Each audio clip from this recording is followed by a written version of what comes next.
As my first video, I thought it would be right to start by doing a video on the work I did for my college thesis, and look at a franchise I really love, Thomas the Tank Engine. And despite all of the countless memes surrounding it, I genuinely think there is something beautiful in it, by looking at what it was and what people have made an appreciation, be it fan stories, remakes, models, you name it. Of course, being a franchise spanning over 75 years, there's so much I wanted to talk about in my paper, and I just couldn't. And there are still things that I won't be able to get to here in this video just for time's sake. So I wanted to go over some of the history, perhaps why the show is seen as a joke nowadays, but really start discussing the power of fandom, at least how I've witnessed it. So to begin, what I always loved telling people when they asked me about my thesis, after the whole yes, it's really about Thomas the Tank Engine point, was that it actually started as a book series in the 40s by Reverend Wilbert Awdry, who just made up the stories for his son with measles just to entertain him. Eventually he published them and they became popular enough to be brought to TV. Another fun little fact that I enjoy telling people is that the show we know today was the third attempt at an actual show. Many fans will know that there was the infamous first attempt broadcast live on TV in the 50s, where one of the models derailed and a hand had to come and put him back on the track. There was also something about Awdry not liking this adaptation, but we'll be talking about the role of the author later. Anyways, the second attempt is one that I love telling my theater friends of, since it was supposed to be an animated musical directed by none other than Andrew Lloyd Webber. There is, of course, more information about these online, and a great video about all kinds of lost Thomas media by the Unlucky Tug, who was one of the many inspirations for my project, and a great resource for all kinds of Thomas info. After all that, there was, of course, the third and final attempt that really got things going, and we all have come to know today. In October of 1984, the first episode aired, produced under a woman named Britt Allcroft, directed by a man named David Mitton. Just to insert one more little fun fact in here, just for any of you who really don't know this franchise that well, and because I loved seeing the reactions of people who I told, the first 2 seasons of the show were narrated by Ringo Starr. And honestly, looking through all of the history, this show has a lot of star power to its name. I mean, the list goes on. Even in its later years, like, you got Pierce Brosnan, John Hurt, Eddie Redmayne. It's crazy. Just a crazy... I don't even know. That aside, one of the important aspects of the show to me and many others is this clear sense of passion in the production, thanks to many people, including the director, David Mitton, who saw that the show was made using O-scale models and huge sets with incredible detail. This is especially apparent when you look at season 5 of the show, which features some of the best visuals of the entire franchise. Yeah, out of the entire 24 seasons, most would agree this is the best it ever looked. But even throughout the whole era of the classic series, all of the visuals can be admired. Every scene is given so much character and so much life because this team was willing to design and think through what this world would look like beyond the pages of the original book. Every place feels real and bustling with life, from the busy stations in the city or the smaller ones in the village to the lush forests to the crowded docks. You could find something to admire in every episode through the visuals alone. On that point, however, another factor that really made this show so magnetic to me was the writing. I mean, I feel like it embodies the whole less is more mantra, making things simple, but not in such a way that it feels condescending or shallow. Each episode is a little 4-minute story with a few 2-parters here and there, but they are really short and sweet and have so much character in them. Throughout the entire 7-series run of the classic era, while mostly comprised of self-contained stories, there is still a lot of continuity to the world and characters. One of the first examples is Henry the Green Engine getting a new shape in season 1 and staying in that new shape for the rest of the whole entire show. Other little things can play a part across multiple episodes, like Duck the Great Western Engine and his distrust of diesel, or Thomas himself hating snowplows and fish. These aspects, I think, really bring to light the care that the creators took when making the series that keeps people coming back to appreciate it for so many reasons. I think it's easy to miss the part that Thomas was made with a passion for trains and railways when it started.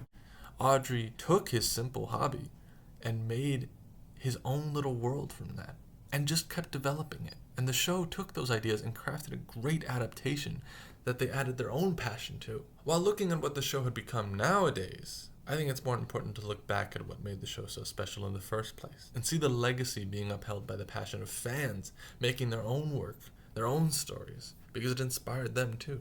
I think we can trace when the franchise started going downhill to when they tried to bring Thomas to the big screen in Thomas and the Magic Railroad, also starring Alec Baldwin, Mara Wilson, and Peter Fonda, just to add to the ever-growing list of celebrities who have worked on Thomas, because it was like an enormous leap for the franchise without a parachute into a ravine.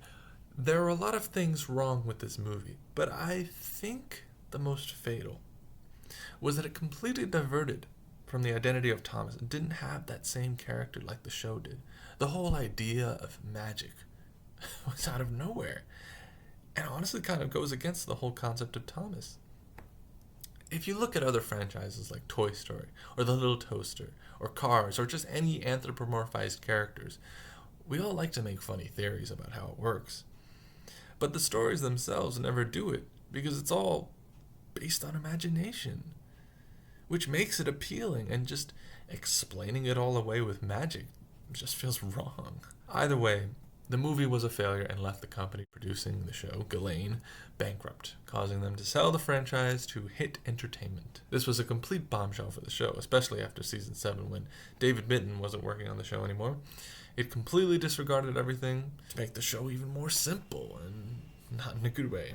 To be more appealing for kids with almost a complete detachment from the world that had been built before for the sake of toys and marketing. There's not much to say about this era simply because it's bland and just doesn't try to be anything more than that, which I feel is the most tragic part of the story. I think this is the root of why Thomas is a joke to most people. After this point, the show remained in this dark age for a while, but gained a sort of resurgence in the late 2010s when brought by Mattel, led under a new head writer, Andrew Brenner, who'd worked on the stories that were used in the classic series. So it was only natural that he made a lot of fans happy with how he brought a respect for the original material with newer content. This was something I wasn't really able to touch on in my paper because it's only a brief respite from the storm that was going to come. Because while all the fans could enjoy the show, now being owned by Mattel, it soon turned out history would quickly repeat itself, as the show started becoming more and more cartoonish and silly for the sake of being a children's show. Of course, today, Mattel has since rebooted the show in favor of making something completely devoid of any sort of identity that made Thomas unique or appealing in the first place. Despite all of this gloom for the franchise, officially speaking, the hope that shines through is of course through the fan base, who has kept the heart of the series alive through their own efforts. The project that I think defines this is Project Tiger Moth, which stands as a testament to the fan base's dedication and love for the series, as it faithfully recreates the models, sets, music, and feel from scratch. Created by Jacob Jarrett and many other members in the community, Project Tiger Moth is a short story titled The Good Old Days, inspired mainly by Season 5 of the show, centered around the theme of nostalgia. The project's message tells us that old things like Toby, the protagonist, still have a place in the present because of those who are there to appreciate it, providing a nice commentary on the current state of those at Mattel who choose to ignore that classic identity in favor of mainstream appeal. As Henry Jenkins said, fan fiction is a way of the culture repairing the damage done in a system where contemporary myths are owned by corporations instead of owned by the folk. And fan creations like this, or by other creators like the Barry Truck or DCG12B, show that they have more power than the companies over what is remembered and valued over time, and can be kept at the forefront of people's minds. In my paper, my discussion ultimately revolves around the debate surrounding The Death of the Author by Roland Barthes, which posits that when an author creates something, they basically no longer have a role in what is made from their work afterwards. The other side of the coin, of course, being that whatever the author writes is the gospel truth, and that's that. You can't interpret it any other way. However, what I maintain is what I think we might be seeing more of, which is a nuanced balance between acknowledging the author's original work and doing something new with it, while staying faithful. X-Men 97, for example, does this really well, as it takes a lot from the original comics to only augment the original styles and identity of the new writers that want to add to it. When Thomas reached its renaissance with Brenner, what worked so well for fans was the acknowledgement of the classic material, not just for blatant fan service, but to add to the new stories they wanted to tell. And I think fans of this show have been doing this for a while now, as well as artists in general, by using this world they fell in love with to create their own stories they are passionate about. They can freely insert themselves in that world and create or explore themselves in it. Thomas has taught me many things as a kid about railways or even new words. Hey, I started watching this pretty young. But through working on this paper, the greatest lesson I've come to learn from this show is that passion begets passion. When you make anything, as long as you are passionate about it, it can and will inspire someone else to make something of their own that might just be as amazing, and keep that cycle going. That's why I wanted to make this video. Because all the fan videos I grew up on and the show itself have inspired me to create something I can share and be happy that I did. Thank you.